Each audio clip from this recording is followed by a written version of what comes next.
Guys, kita dari di Indonesian Dream Theater Fan Club. Sekarang kita bakal interview Joran Ruris. First question. Yes. How's the album writing process going with the self-titled album? The writing process?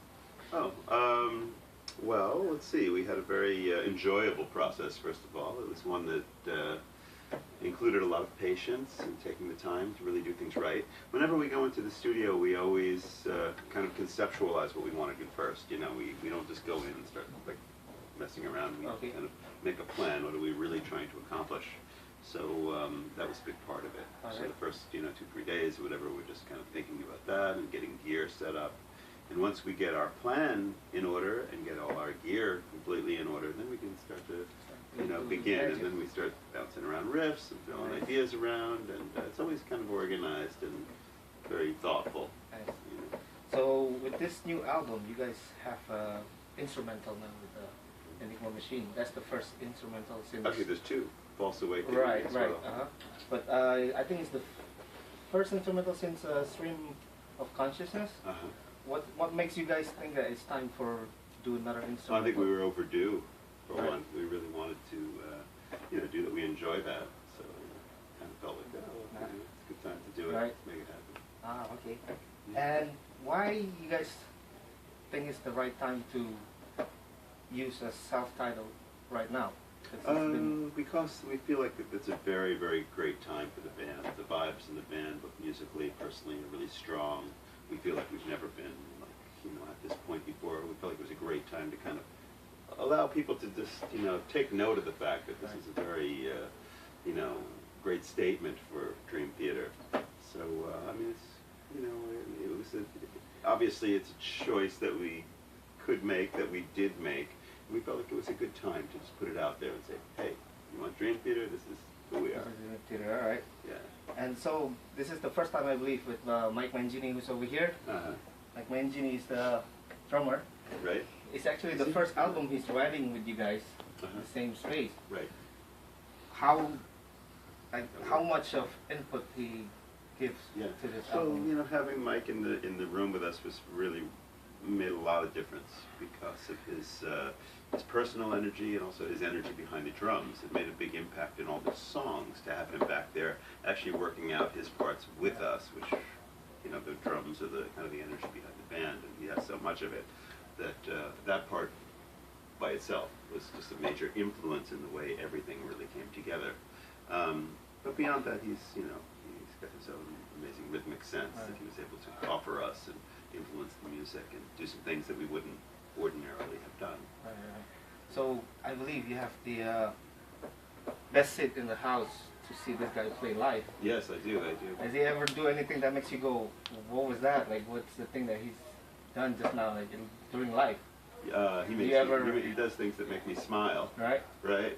Yeah, we have a good time because we're kind of in direct eyesight with each other, so we always catch each other's eye and laugh about certain things, or acknowledge if something was done really well or something was done very differently, or so that's pretty fun. Yeah, we have good time. So you guys just did the Boston Opera House, I believe, a couple of days ago. Right. How was it with the orchestra going? Very exciting. Yeah, we performed with the Berklee College of Music, with the orchestra and the choir, and it was a really, really excited, great night for everyone. I just felt the energy was so high. Years ago, I met this wonderfully talented young man named Aaron Başbuğ from Turkey, and I started to work with him, and also brought him to the United States, and my wife and I helped him get settled and go start his studies at Berklee. And then he helped me write my orchestral arrangements for my new album, actually, which is called It's called Explorations, And this big piece that I wrote called Explorations for Keyboard and Orchestra, which just came out, actually. And but beyond that, like, he started to slowly but surely also get involved in the Dream Theater world, and my guys in this band recognized that this was a very exceptional talent. So slowly but surely he's been doing stuff, and it kind of all the pieces came together where Aaron then became involved in this whole Berklee concert, and he arranged a bunch of our songs for the orchestra and choir, and he conducted, and it was a beautiful night for all of us, and also for me to see my protege, in the place of conductor was an amazing Must have evening. been some special It was feelings. incredible. Yeah, it was really great. It was great. And And he did a great job too. So it was you guys wonderful. shooting it for DVD, I believe. Yeah. And Blu-ray. Yeah. And you know when they're gonna work on it I'm to not come quite out? sure. I heard a rumor of something maybe around the summer, but it's hard to Okay. say right now. We'll wait for the release date. Yeah. So I have someone on Twitter who actually asked, because you actually play on Arion Yeah, that's album right. on yeah. I think late 2013. Yeah. How does it come Theory of all Everything. together? Yeah, You they guys play on contacted the album me. Theory of Everything, right? Yes. And yeah. you play with Kate Emerson. But he's also on the album. Right. Okay. I wasn't in. How does? Oh, you okay? Yeah. All right. I played like a couple solos, I think, okay. if I remember. Right. Yeah. But yeah. you played with Kate Emerson before, right? Because I think he's one of your hero or something. Sure. All right. Yeah, for sure. And have you ever think about doing an album with him or something? Since we're both keyboard players, Right. Maybe not. Maybe not really? Happen, Okay. But unless we wanted to have a big keyboard So, band, which is What if, because John right now he have a G3. yeah. Do you think you're gonna do something with K3, like 3 keyboard player, or do some? You know what? crazy I stuff? actually have some ideas about how to kind of create a keyboard happening, if you will. Maybe not like a K3 kind of thing, Okay. but it's nothing to announce yet. There's some ideas about how to make something really grand with keyboardists. So, yeah, I definitely thought about the K3 thing, Right. but not prepared to do that Okay. at the moment.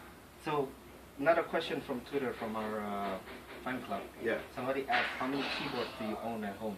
Oh, that's a good question. I haven't really counted. I have so many little keyboards, Okay. many, tiny ones, Tiny one, all okay. kinds of different sizes. Do you have like specific instrument that you wish you could bring to a live audience, but it's just sometimes impossible to bring it?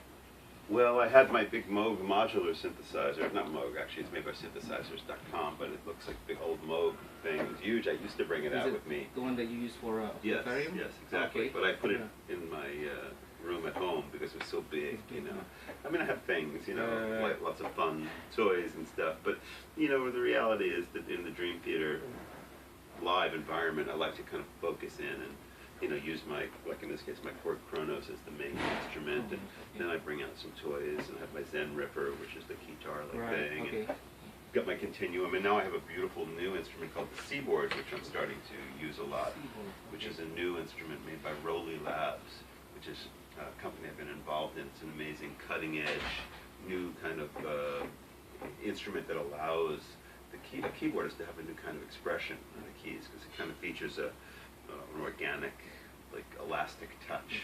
Right, It's really different than interesting. like It's very keyboard. easy. Yeah, it's not keys that go up and down, but it actually has keys that you kind of like sink into. Right. Oh, So you can okay. do like you can vibrato one note and not the Right. other, or press a little harder on a couple Oh, notes. okay. And so it's very expressive. You mentioned the Kronos because you've been using Kronos for so many years now.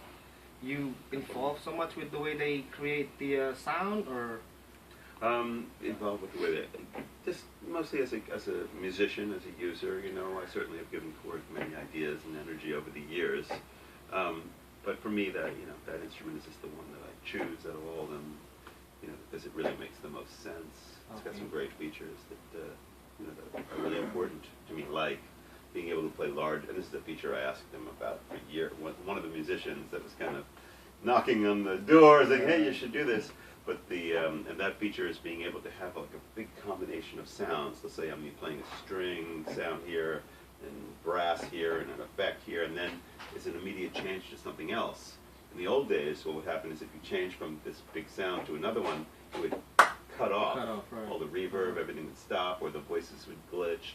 But now it's very smooth. So I can is it hold something like that this. you've been thinking for? Yeah, yeah. Wow. Well, something I really needed. Okay. Yeah. Because this I think feature. the way you play, you always change sound. Like, Yes. In the old Yeah, days, I the- would rely on the cymbals to carry it over. There'd be a quick stop and like on and off, and now there's none of that. So it's my keyboard roll and my keyboard equipment has gotten Easier. better. Yeah. Right. Okay. We're So done. now that you have you have your keyboard stand, I think, well, years ago you used to have like 2 or 3 set up for your feet.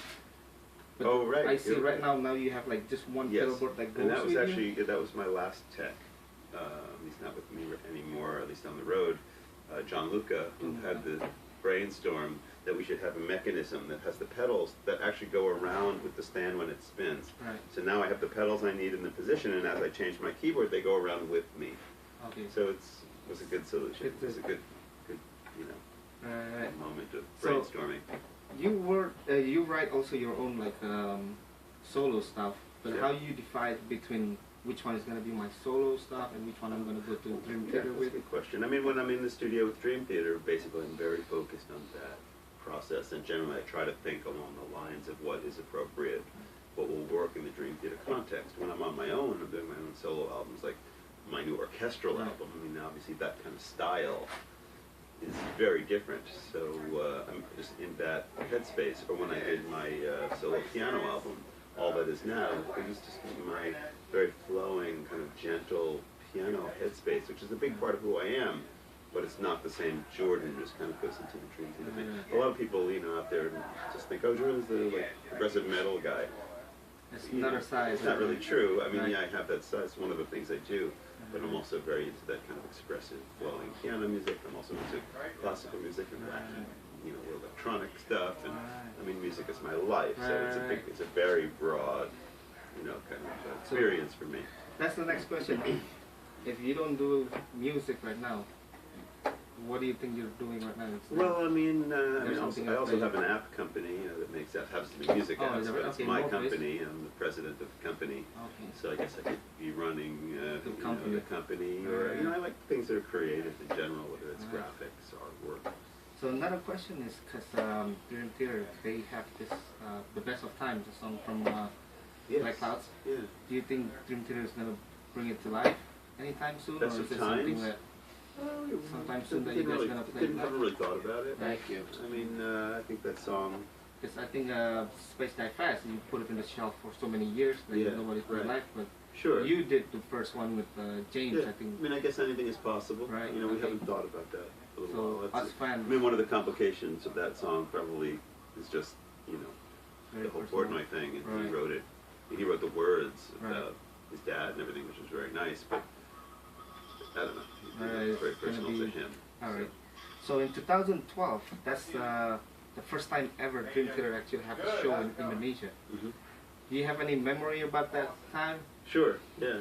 Was it crazy in Indonesia? No, How was it it? was exciting because the fans were so into it. You know, Right. I think the Indonesian fans are the most active on like social media. Okay, yeah. Like I say, oh, it's great to be in Brazil. Come to Indonesia. Yeah, You know, you have, like Yeah, 30 everybody- posts. It's like crazy. Right. So there's a lot of excitement and So now, interest. a lot of you people know. actually ask me if you're gonna do some kind of like workshop or anything in Indonesia anytime soon, or I have no plans to do it. Okay. Yeah. alright. You never know. But But usually, if you guys have like scheduled to play in Asia, like Japan, Korea, yes. does it come up to Indonesia also, or do you need to have somebody who invite you to come to Indonesia, so you come to Indonesia? I mean, as a separate thing. Right. Well, I mean, I'm not exactly sure how it works from the agent's perspective at this Okay. point. I mean, maybe, I guess there's a chance since we're following there that it would Alright. be part of that routing.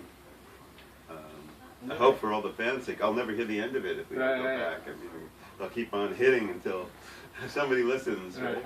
And somebody in our fan club actually gave one of those paper doll. Yes, that's right. I think you get one of those. John had Yeah, one, yeah, and those are really cool. Petrucci had one, right? Right. What's the craziest thing that your fans ever give to you? Craziest thing that they ever gave to me?